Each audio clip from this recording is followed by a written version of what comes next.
मैं समझ से बाहर है कि एज अ पाकिस्तानी कौम हम वाकई इतने बेवकूफ़ हैं या बनते हैं कि ना तो हमें पढ़ लिख के कोई फ़ायदा हुआ है और ना ही हमें कोई शऊर आ सका है। जिस तरफ कोई चलाता है हमारी कौम पूरी भेड़ चाल की तरफ चल पड़ती है, चाहे वो पॉलिटिशियन हो या कोई यूट्यूबर या फिर उनके स्टार्स। हाँ, यूट्यूबर्स की तो इसमें बातें छोड़ दी जाए। जिस तरह से लास्ट कुछ टाइम के अंदर सोशल मीडिया को बहुत ज्यादा प्रमोट किया गया और इस लोगों ने वहाँ से करोड़ों रुपए कमाए हैं। खासतौर पाकिस्तान में यंगस्टर ने, जहाँ पे अनएम्प्लॉयमेंट का बहुत बड़ा इशू है और हमारी पढ़ी लिखी आवाम को भी जॉब्स नहीं मिल रही। अबे साले वहाँ पे जब अनपढ़ किस्म के, जाहिल किस्म के यूट्यूबर्स बैठ के करोड़ों कमाएंगे तो ऑब्वियसली आवाम और यंगस्टर्स उसे अंधाधुंध फॉलो करेंगे। और फॉलो भी यंग जनरेशन उनको कर रही है जो हर दूसरे दिन जेल गए होते हैं, असलहों के पीछे होते हैं या उनके ऊपर कोई केस होता है, FI उनको पता चल ले जाती है और हम जेल में बंद हो चुके हैं भाई। अभी एक हफ्ता भी नहीं गुजरा होगा, आप सबको तो याद होगा कि डकी ने वीडियो पोस्ट की थी अपने YouTube चैनल पे कि उसने घर खरीदा है और उसके ऊपर उसने सिर्फ एक वीडियो नहीं बनाई, उसने 2-3 वीडियोस डाली और उसने पहली वीडियो पर से दिखाया कि वो अपनी बीवी अरूप को लेके आ रहा है। उसकी मामा ने भी इतना ड्रामा किया। तो जब इतनी 2-3 वीडियोस के ऊपर उसने करोड़ों पैसे कमा लिए और लोगों की ही जो व्यूअरशिप भी हासिल कर ली, तो पता चला कि सब कुछ फ्रॉड था।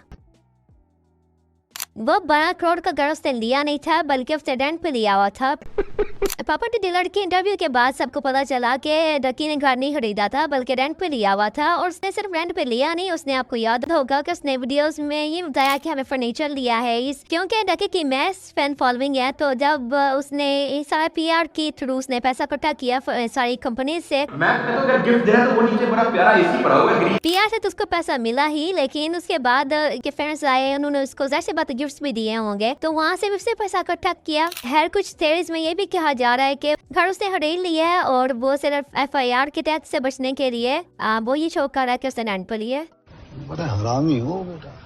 खैर, उसने घर खरीदा है या उसने रेंट पे लिया ये तो अलग बात है, लेकिन जो मेजर केसेस और उसके ऊपर एलिगेशंस लगी हुई हैं जिसमें उसे कह रहे हैं कि उसको जेल में मारा भी गया है और वो कह रहा है कि मुझे इतना ना मारा जाए। बेटिंग ऐप जैसे बिनोमो और IX Bet जैसी ऐप्स को जब आप प्रमोट करते हैं जो इलीगल है पाकिस्तान में, उन फॉलोअर्स में अगर 5% भी की बात मानकर लिंक्स पे क्लिक करेंगे और वेबसाइट पर साइन इन करेंगे, उन पे इन्वेस्ट करेंगे तो यूट्यूबर्स को तो लाखों में इनकम होती है। पैसा ही पैसा होगा। खैर, ये डकी का तो पहली दफा का कारनामा नहीं है। अभी थोड़े दिन गुजरे हैं, डकी, रजब, तो इन्होंने मिलकर एक कोर्स बेचने की कोशिश की थी जिसको तन्हा रिव्यूज ने एक्सपोज किया था। और अब जब डकी को पकड़ा गया है तो जी रजब जी इसके ऊपर सिंपैथी अपनी शो कर रहे हैं, भाई तुम तो करोगे। रजब खुद भी मुल्क से फरार है। रजब का भी सीन आप देखें कि उसको भी अवाम इतना पागल, इतना फॉलो कर रही है, फैमिली ब्लॉगिंग का सत्यानाश मार के रख दी है।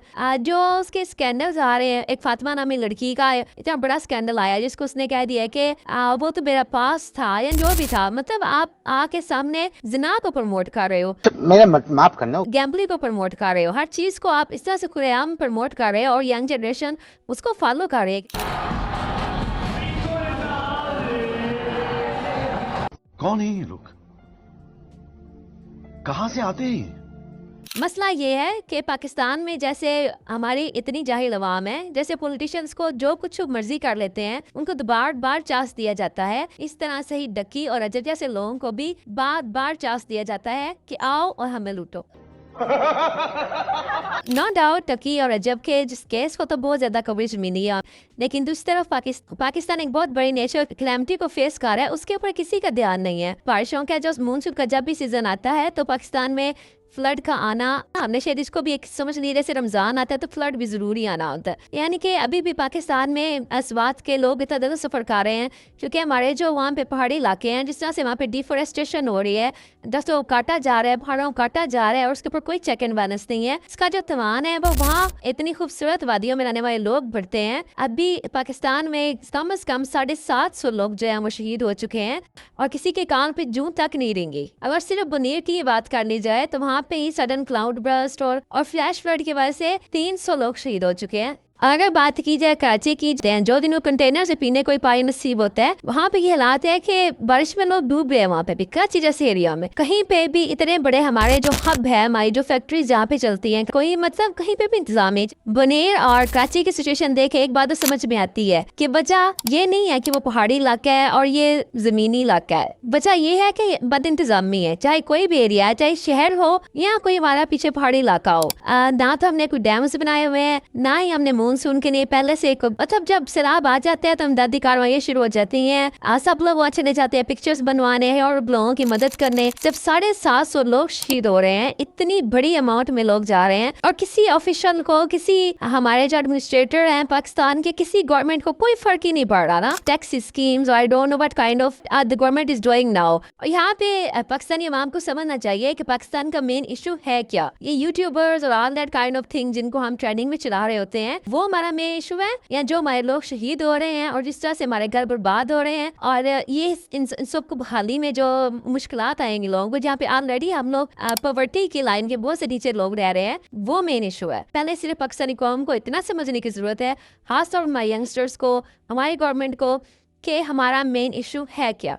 बस ये है कि जितनी ज़्यादा आप बुराई को फैलाएंगे ना, उसके ऊपर ज़्यादा व्यूज़ आएंगे। चाहे वो गैम्बलिंग हो, चाहे ये बैटिंग एप्स हो, या फिर या कोई चीटिंग हो, मैरिटल अफेयर्स हो, इस सब पे आपको व्यूज़ भी ज़्यादा आएंगे, ज़्यादा पैसे आएंगे। और अब बात तो ये है कि गवर्नमेंट, जैसे गवर्नमेंट है वैसे ही पाकिस्तानी कौम है, क्योंकि बहसीत कौम हमें अपनी एनर्जीज नकीब भाई और रजब वगैरह ब्लॉगर से हटा के हमें ट्रेंड चलानी चाहिए, ताकि गवर्नमेंट को प्रेशराइज करें कि गवर्नमेंट का ध्यान इंफ्रास्ट्रक्चर पर आए और इस तरह डैम्स बने जाए हमारे मुल्क में। और जब इस तरह से ग्लेशियर्स पिघलते हैं, जैसे भी यहाँ क्लाउड ब्रश होता है, या जब इंडिया ने ही पाकिस्तान में पानी खोल दिया है, अभी हम न्यूज़ चैनल पर देख रहे हैं कि इंडिया ने पाकिस्तान में पानी खोल दिया है, हमारा मुल्क इस काबिल हो कि हमने डैम्स बनाए हो ताकि हमारा पानी वहाँ स्टोर हो, हमारा पानी स्टोर हो सके, और पानी जैसी रहमत को हम अपनी जहमत होने से बचाएं। तो मिलते हैं हम आपको अगली किसी वीडियो में। Don't forget to like and subscribe.